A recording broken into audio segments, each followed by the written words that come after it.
ang ginawa nila para pero kung titignan mo talaga, okay, kasi ganito yan. Kung titignan mo, hindi sila dapat nakapag-issue ng SOMO, ng warrant of arrest kung sila ay ginawa nila ang tamang proseso. Kaso inabuso nila ang kapangyarihan, inabuso nila ang batas.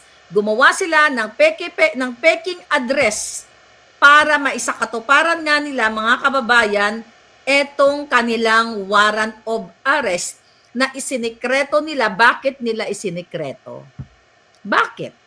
Ano ang sagot? Kasi ine-expect nila na pag ako ay bumalik or magbakasyon sa Pilipinas, wala akong kamuang-muang, wala akong kaalam-alam, kasi nag-fabricate sila ng istorya, dadamputin nila ako sa airport. Which is yan ang sinabi mismo ni NBI Director Jolul Santiago, na dadamputin nila ang mga vloggers, lalo na ako, hahantingin pa ako sa Amerika.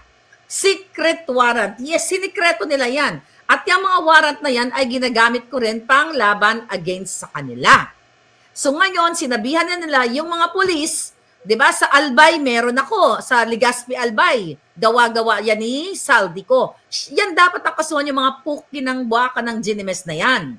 Sa Makati meron at sa Pampanga. Yan si Taberna. Si Taberna naman, ipinagmalaki na yung katangahan niya, ipinagmalaki na yung pagiging evil niya na nag-fabricate siya ng address. Kaya dapat yan, ina-unfollow nyo na, nilulubog nyo na sa kumunoy kasi walang Diyos yan.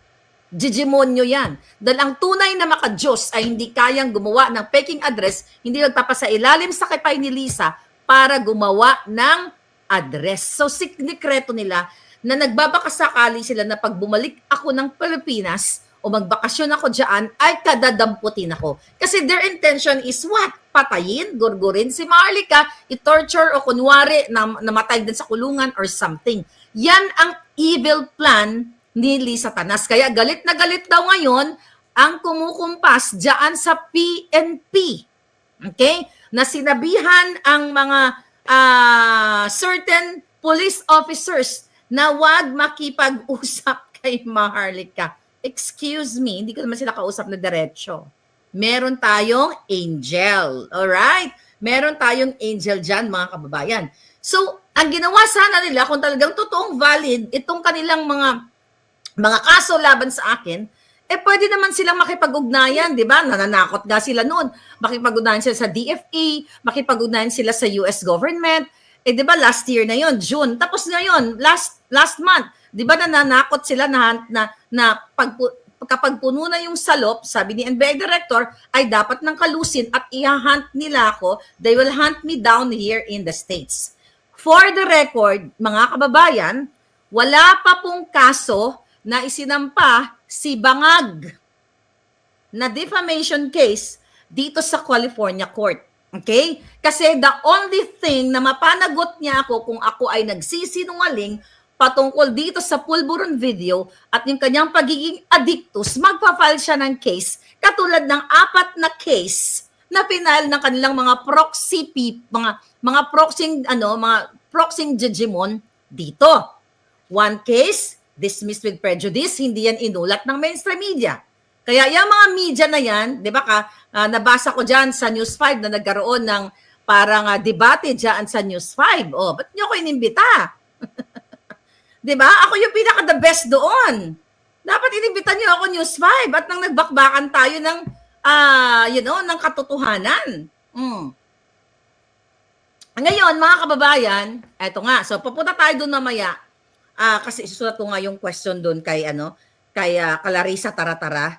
Okay, andyan yan siguro sa News 5. So ngayon, mga kababayan, eto ngayon, galit na galit ang pamunuan ng mga bangag.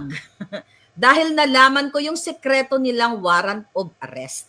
Ito pong warrant of arrest na ito, hindi dapat ito isinisekreto. Kasi dapat gumawa sila ng hakbang dahil di naman ako nagtatago. Diba? Pa-travel-travel nga ako, diba? Papuntang Netherlands, Europa, Paris, Thailand. Saan ba ako pumunta recent itong year na to? I've been to UK, Paris, I miss Paris, di ba ang arte? Belgium, Saan pa ba ako pumunta? Italia, Barcelona, and now Netherlands, last month Netherlands, di ba? Hindi ako nagtatago kung sila ay lalaban ng harapan. At dapat nag-issue sila, meron yan what do you call it? Through electronic notice. Nangoy, ikaw, Maharlika, ay kinakasuhan kita. Pero hindi nga nila dapat yan maisakatuparan kasi wala po akong address sa Pilipinas. Hindi na po ako nakatira dyan. Ang buong pamilya ko ay nandito na. Wala na po akong babalikan sa Pilipinas. So, kaya nag-invento sila ng address. Kaya, sabi ko nga kanina, binasa natin ang batas, siniskan natin, na sila ay may pananagutan. Kaya ngayon, gigil na naman sila kung sino yung aking puting ahas, kung bakit nalaman ko yung kanilang secret warrant of arrest. Di ba? Kasi akala nila, sila lang ang may kakayahan, manggipit. Pero tayo, hindi tayo nanggigipit. Kumukuha tayo ng information sa mga taong concerned sa atin dahil ang ginawa nila ay fabricated crime, katulad ng ginawa ni Lisa Tanas, ni Francis Lloyd Tichua, kay Distressed Mother, kay Sheena Makapinig, kaya nakidnap yung 2 bata. Katulad ng ginagawa nilang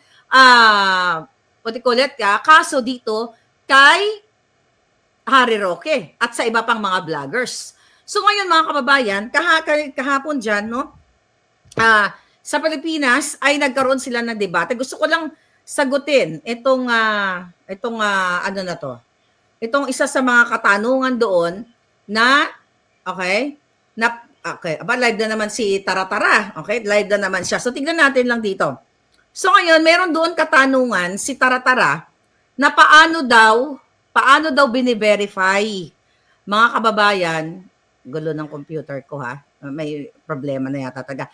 Paano mo daw ng isang, pinagdedebatehan yung accountability ng mainstream media, ng mga reporters, at ng At ng mga social media influencer. Lalo na yung mga politically inclined social media influencer. Parang tinatanong ni Taratara doon na paano daw ba ang steps or way ng isang social media influencer para i-verify ang kanyang mga information. Valid naman yung tanong. Tapos ang sagot doon ni Byron is, yung iba daw doon sabi niya ay opinion, may certain na tinanong doon na based daw yun sa kanyang opinion. I don't know kung ano yung particular na sinasabi niya based sa opinion. Pero kung ako noon, ang tinanong, hindi man nila ako inimbita. Hindi sasagutin ko dito. Paano bini-verify ni Maharlika ang kanyang mga informante? Number 1, ano yung pinag-uusapan natin? Ano yung information? Anong particular na ebidensya ang pinag-aano natin? Okay, na pinag-usapan natin. Okay, let's talk about Pulburon video. Paano ni Maharlika binerify yung pagsisinghot ni Bangag Jr. ng Pulburon? Yan ba ay pinost ko right away? Never ever. Hindi ko yan pinost. Ang sabi ko sa aking informante, siguraduhin muna natin na ipa-authenticate natin yan.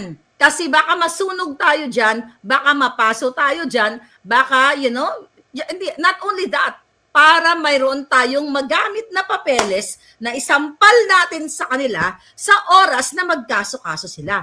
Kaya pina-authenticate yan. That's how I verify my information. At may ebidensya. At pag kung ako ang tatanungin doon ni Corina, ang sasabihin sa kanya, actually, you don't need to verify anymore because the evidence speak for itself. Kitang-kita na ang mukha ni Bangag ay sumisinghot. Kahit ano pang sasabihin nyo, allegedly, kamukha ni Bangag na sumisinghot, nagmumura ang katotohanan na si Bangag ay sumisinghot. And aside from that, okay, dahil pina-authenticate, yun yung sinasagot lang natin yung way of questioning nila dito na paano ninyo na mga vloggers, okay? Basahin ito mamaya. Na mga vloggers, makinig kayo ng mga vloggers para wag kayo tira ng tira sa mga fake news. Ako wala akong dineliver na fake news dito. Okay? Lahat dito is factual, opinion, panaginip or something like that. So, pina-authenticate yung video na yon ni Bangag na sumisinghot. Hindi yon haka-haka ko lang or hindi yon opinion. Dahil binigyan tayo ng material, ng ebidensya na sumisingot si Bangag, so pina-authenticate natin sa labas ng Amerika. So kaya inilabas ko yung video na yan dito nung July 2024. Dito sa Amerika, not in Vancouver.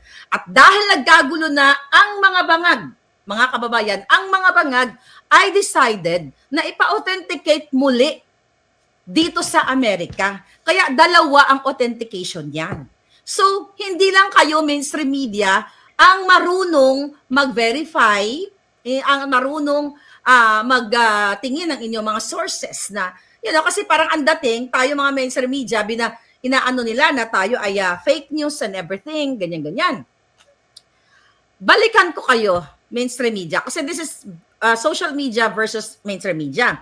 Nung inilabas ni Barbers ang kanyang statement sa loob ng Kongreso at sa labas ng Kongreso sa kanyang mga interview na ang mga vloggers ay binabayaran ng Pogo, binabayaran ng China, the same thing na sinabi ng isang addictus, sinabi naman ng tatay niya na addictus siya, si Katrina Ponce, di ba?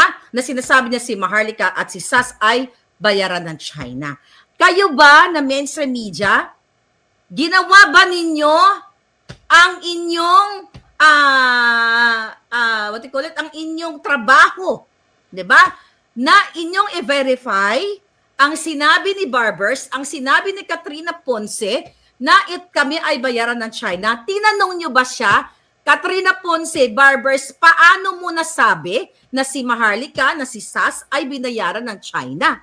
Mayroon po ba kayong ebidensya? Sino po ba ang source ninyo? Since kayo ay kongresista, kayo ay appointee ni Bangag, dahil kayo ay siguradong na bayaran ng China at the fact na kayo ay may pondo ng pera ng bayan, dapat kayo ay mayroong resources para mag-imbestiga bago ninyo ilabas yang mga sinasabi ninyong bayaran ng China.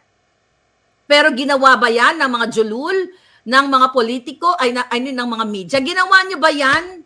Ang inyong accountability, ang inyong duty to the Filipino people as fourth estate, okay, na magbigay ng fair and balanced reporting, ginawa nyo ba yan? Tinanong nyo ba yung mga buwaka ng inang yan? Diba?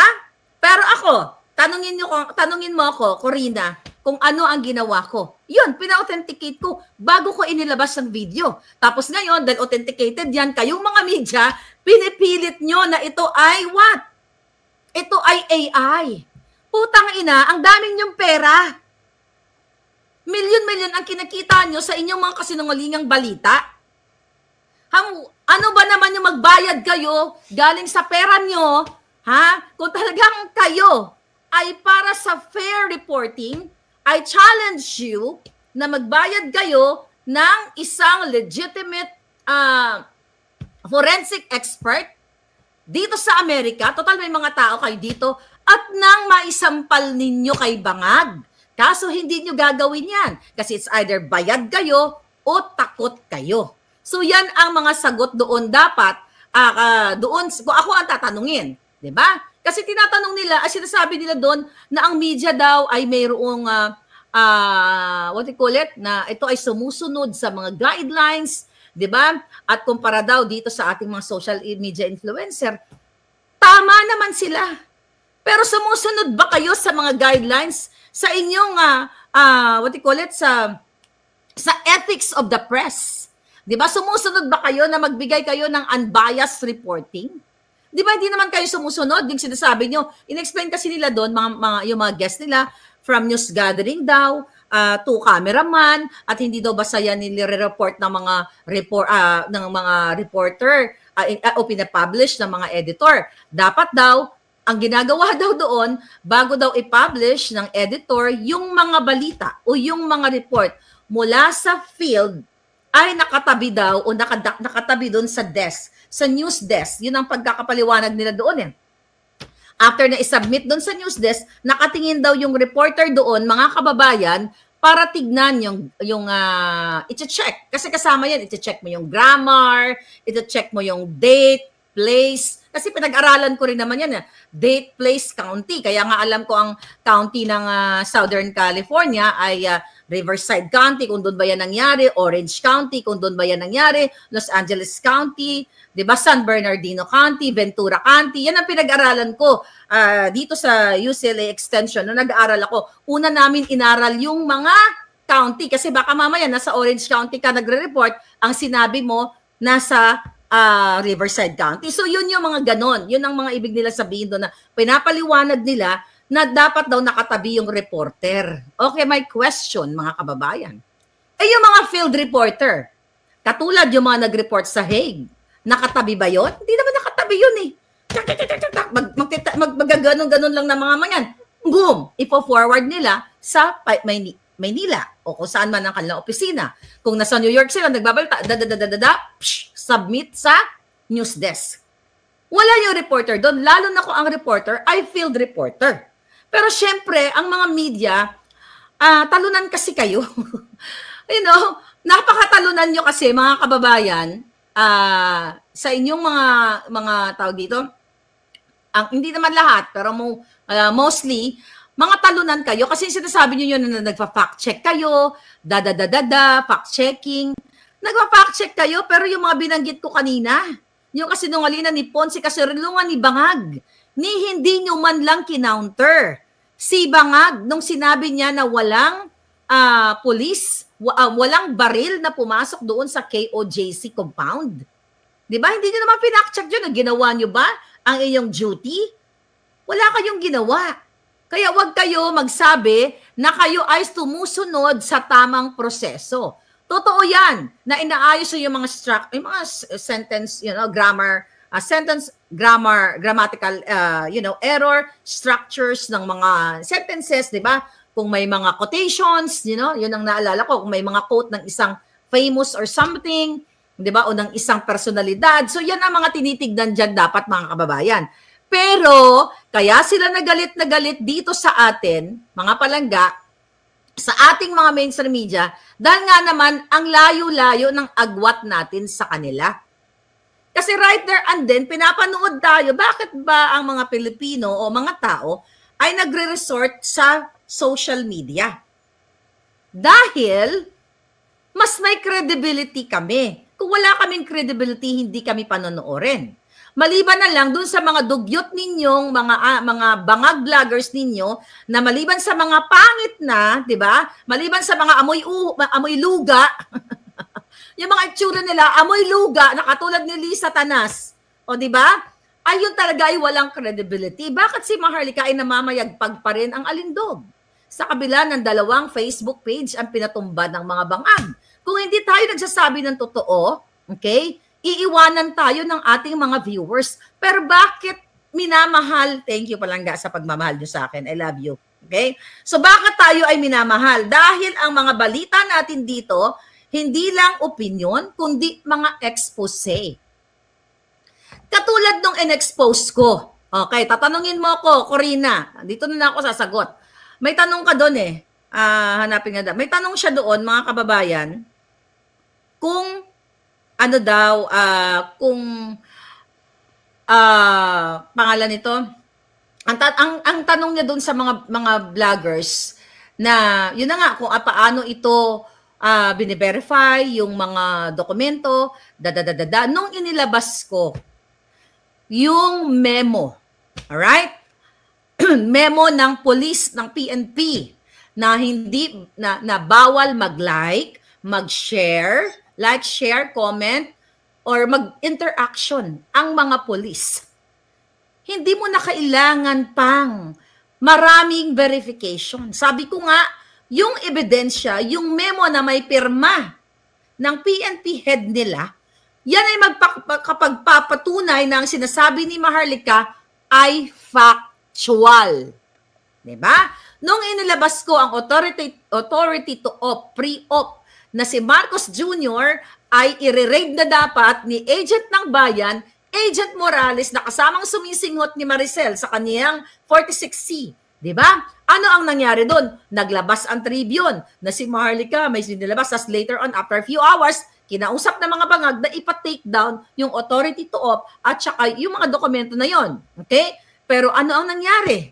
May lumabas na testigong buhay. Kaya nga lumabas si Agent Morales na nagpapatunay na oo, totoo yang pre-op, authority to op na inilabas ni Hitad Maharlika na yan dahil si Agent Morales mismo nagsabi na ako ang PIDEA agent nung mga panahon na yon na i-raid sana namin si bangag na sumisingot kasama or nandoon sa condominium ni Maricel, kaso lang ay inimpluwensyahan ni Paquito Ochoa na kasama ni Lisa Tanas nung time na yon at nung time na yon sa kanyang law firm at kanilang inimpluwensyahan panahon ni Noynoy yon na hindi pinatuloy or pinigil yung raid na yon.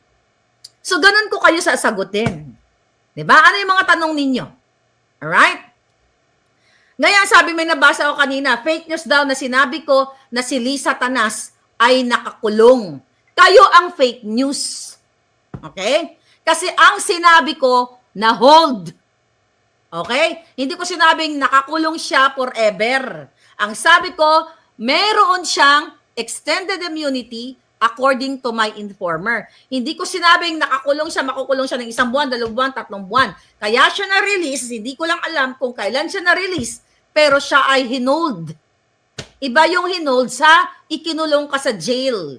Kasi ikaw ay na-convict ka na, di ba? Or whatever. Yon. Kaya kayo ang gumagawa, nag-invento kayo ng fake news na sinasabi ni Maharlika, gumagawa kayo ng cue cards against me sa mga sinasabi ko daw, pero wala naman akong sinabi. Di ba? So sasagutin ko kahit balikan nyo ang aking face, ang aking dada nung Marso. Dahil March 8 yan na gorgor, si Tantoko, yung entourage ni Lisa Tanas na hindi nga lang binigyan ng sympathy message or condolences ang pamilya. So kayo ang fake news. Mga jutang na kayong mga uhugin. Alright? So sagutin natin to mga kababayan. Paki-share nyo. Kailangan maging 500,000 na tayo sa ating YouTube channel. Kaya galit na galit itong mga bangag na ito. Katulad dito mga tanong na ito. Tingnan natin to. Alright? Okay. By the way, yung absentee voting sa mga pulis. Nako, mga pulis. Kailangan bumoto kayo at nako, baka dayain ng mga buhaka ng ina yung mga boto ninyo. I'll talk about that later. So, basahin lang natin to. Ang sabi dito ay doon sa Manindigan. Okay, yung kanilang show na Manindigan. Binabasa natin to. Kanina maraming mga pinagsasabi sila dito. Basta sagot-sagutin lang natin to ng bonggang-bongga. May sinabi dito, alright. Okay. Sabi dito, ayon kay Verhel Santos ng Center for Media Freedom of Responsibility, maaaring mayroong pagkukulang sa traditional media o pwede umanong dahil din sa kultura ng mga botante. Ano ba pinagsasabi niya dito? Ang sabi kasi sa programa nila na Manindigan, sinagot ng mga representante ng mainstream media at social media ang tanong kung bakit sa tingin nila ay may maraming sumisikat na political blogger kaysa sa traditional reporters. Ayon daw kay Verhel Santos ng Center for Media Freedom and Responsibility, maaring mayroong pagkukulang sa traditional media o pwede umanong dahil din sa kultura ng mga botante na either fanatical or cultish. Ngayon mga kababayan, sasagutin ko yan kung bakit maraming nakikinig sa mga social media influencer. Tandaan nyo, ako ang may hawak ng trono Kailangan ko magyabang. 2015, ako ang may hawak ng trono na hindi nagkubli sa mga mga meme o sa mga cartoon character na picture profile. Inilabas ko yung pagmumukha ko. Kaya nung 2015, nagkaroon ng chance ang mga Pilipino, ang mga political bloggers na magkaroon ng lakas ng loob. At dahil yan kay Maharlika. Yung iba, yung nandoon, yung mamamatay na, nagtatago pa yan. Nagtatago pa yan noon. wala yang tapang. Nung nagkaroon na ng proteksyon, nagtapang-tapangan. Ako, hanggang ngayon, wala akong sinasandalang politiko, walang tumutulong sa akin financially, nilalabanan ko lahat ng mga kalaban sa aking makakaya. Kaya niyo ako minahal, right? Walang politiko. Ay mo, inaaway ko pa nga yung ibang kakampi, lalo na kung mga leche sila, di ba? Nakita nyo naman yan, Camus at Jane Rose. O wala akong ganyan. So ngayon, dahil tumapang na itong mga social media influencer dito, pero yung iba talaga, katulad ng mga dugyot at makukyoho o mga lugain na mga vloggers ni Bangag na mga bayarang, mga ngepa. Not Marlica, darling. Okay, sabi niya dito, ayon naman kay Orion, kaibigan natin to, hindi nga kami nagkita, supposedly magkikita kami to. Alright, nagkakataon daw na walang limit o space limitation sa social media tulad ng pahayagan. Meron din daw umanong tunay na bihasa sa kanilang fields na nagpapahayag ng kaalaman nila sa social media, kaya sila napapakinggan. Okay. Ngayon, kasi daw, sabi naman daw ni Byron, ang mga Pinoy ay sa social media dahil ang mga Pinoy ay nasa social media dahil nakaka-relate sila at maaari nilang sabihin ang nararamdaman nila kaugnay sa issue. Alam mo, simple lang naman. Kaya galit na galit sa atin, okay, ang gobyerno ng mga bangag. Kasi nga, at ang mainstream media, nauungusan namin kayo. Unang-una, lahat kayo playing safe. Kitang-kita nyo na nagmumura na ang ebidensya. Hindi nyo pa rin binuulat ng tama. Diba? Wala pa rin kayong balls. Pero si Maharlika, walang takot na inilabas ang pagsisingot ni Bangag. Walang takot na inilabas na ang pagkasangkot ni Michael Mas sa smuggling na involved ang mga Marcos, ang mga Bangag, at ito ay inappoint pa nila as special envoy to China. Yung in-expose ko na binugbog ni yung sinapak na abogado dyan sa PDEA ni, who's that? Si Lazo. Diba? Fake news ba yon? Nagtiwala yung mga informante sa akin, kaya ako ang ulirang ina. Ang ulirang palangga na nag-i-expose ng mga ebidensya. Hindi nyo kasi kayang gawin yan. Mainstream media, it's either takot kayo o maapektuhan ng inyong negosyo, kaya ayaw nyong ibalita ang mga katotohanan. Sinasabi nyo lang kapag ako ang nauna sa expose ay fake news yan. Kasi walang balita sa media yung mga in-expose ko. Kaya sabihin niyo ay fake news si Maharlika. Pero duwag lang kayo. Kasi halos lahat ng in-expose ko patungkol sa smuggling, patungkol sa kidnapping na ginawa ni Marcos at ni Lisa Tanas sa pakipagsabuatan ni Teddy Boy Locsin Jr., ni Maria Louie Barcelon na asawa ni Teddy Boy. Ayan yung mga yan.